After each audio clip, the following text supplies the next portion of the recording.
সূরা আল ইখলাস পবিত্র কোরআনের সবচেয়ে ছোট সূরাগুলোর একটা, কিন্তু এর ভাবার্থ অনেক গভীর।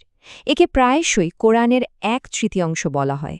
তো চলুন আজ আমরা এই ছোট্ট সূরার ভেতরে লুকিয়ে থাকা বিস্ময়কর গঠনটা একটু উন্মোচন করে দেখি। কোরআনের সবচেয়ে ছোট সূরাগুলোর একটির মধ্যে ঠিক কী লুকিয়ে থাকতে পারে? তাহলে আসুন এর শব্দ, সংখ্যা আর গঠনের গভীরে গিয়ে দেখি কী রহস্য লুকিয়ে আছে। তো আমাদের এই যাত্রাটা শুরু হবে কিছু অবাক করা সংখ্যা দিয়ে। চলুন এই সূরার নিখুঁত গাণিতিক বিন্যাসের প্রথম স্তরে প্রবেশ করা যাক। সূরা আল ইখলাস হল কোরআনের ১১২ নম্বর সূরা। এখন এই সংখ্যাটা দেখে হয়তো সাধারণই মনে হতে পারে, তাই না? কিন্তু আমাদের রহস্যের প্রথম সূত্রটা কিন্তু এখানেই। আচ্ছা, কি হবে যদি আমরা এই সংখ্যাটার প্রত্যেকটা অঙ্ককে, মানে ১, ১ আর ২ একসাথে যোগ করে ফেলি? যোগফলটা আসে ৪।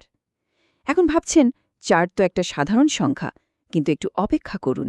এই ৪ সংখ্যাটাই কিন্তু এই সূরার পুরো গঠনের চাবিকাঠি। আর এখানেই আমরা প্রথম মিলটা খুঁজে পাই।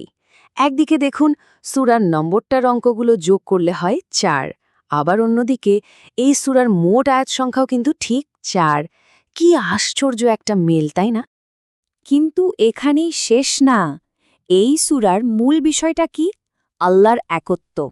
খেয়াল করে দেখুন, আল্লাহ শব্দটা এসেছে ২ বার, আর আহাদ মানে এক, এই শব্দটাও এসেছে ঠিক ২ বার। তার মানে এই দুটো মূল শব্দ মিলে মোট ব্যবহার হয়েছে ৪ বার, যা কিনা আবার আয়াত সংখ্যার সমান। বোঝাই যাচ্ছে সংখ্যাগুলো এখানে শুধু সংখ্যা নয়, এর পেছনে একটা গভীর বার্তা আছে। আচ্ছা, সংখ্যার জগৎ থেকে বেরিয়ে এবার আমরা একটু সূরার ভেতরের গঠনে নজর দিই, কারণ এখানেও একটা নিখুঁত ভারসাম্য বা সিমেট্রি লুকিয়ে আছে। দেখুন, সূরাটার এই ৪টা আয়াতকে না একেবারে দুটো সমান ভাগে ভাগ করা যায়। প্রথম দুটো আয়াতে কি বলা হচ্ছে? আল্লাহর গুণাবলী, অর্থাৎ তিনি কেমন, তার একটা ইতিবাচক বর্ণনা।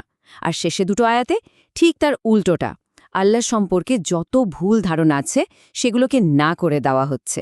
মানে দুটো হ্যাঁ-সূচক আর দুটো না-সূচক আয়াত। কি দারুণ একটা ব্যালেন্স!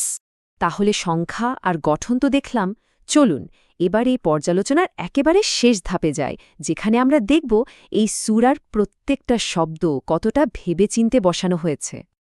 আল্লাহর সম্পর্কে ভুল ধারণাগুলো ভাঙার জন্য আরবিতে একটা শব্দ ব্যবহার করা হয়েছে, লাম, যার সহজ অর্থ হল না। আর এই শব্দটা ব্যবহার করা হয়েছে ঠিক ৩ বার। যেমনটা দেখতে পাচ্ছেন, লাম ইয়ালিদ, তিনি কাউকে জন্ম দেননি। ওয়ালাম ইউলাদ, তাকেও কেউ জন্ম দেয়নি। আর ওয়ালাম ইয়াকুন, তার সমতুল্য কেউ নেই। এই ৩টা না দিয়ে মানুষের ৩টা বড় ভুল বিশ্বাসকে একেবারে ভেঙে দেওয়া হয়েছে। তবে সবচেয়ে অবাক করা ভাষাগত ব্যাপারটা কি জানেন? এই পুরো সূরাতে দ্বিবচন বা বহুবচন বোঝায় এমন একটাও শব্দ নেই। প্রত্যেকটা শব্দ একবচন। এটা কিন্তু ব্যাকরণের দিক থেকেও আল্লাহর এক ও অদ্বিতীয় হওয়ার ধারণাকে আরও মজবুত করে তোলে। তাহলে এই যে এত কিছু আমরা দেখলাম, সংখ্যা, গঠন, শব্দের ব্যবহার, এই সব কিছু মিলিয়ে আসলে কোন দিকে ইঙ্গিত করছে? সবকিছু কিন্তু একটাই মূল বার্তার দিকে আমাদের নিয়ে যাচ্ছে। আর ব্যাপারটা কত সুন্দরভাবে ফুটে উঠেছে দেখুন। সূরাটা শুরুই হচ্ছে আহাদ বা এক শব্দটা দিয়ে, আর শেষও হচ্ছে সেই একই শব্দ দিয়ে। যেন শুরু থেকে শেষ পর্যন্ত আল্লাহর একত্ববাদকে একটা নিখুঁত বৃত্তের মধ্যে বেঁধে ফেলা হয়েছে।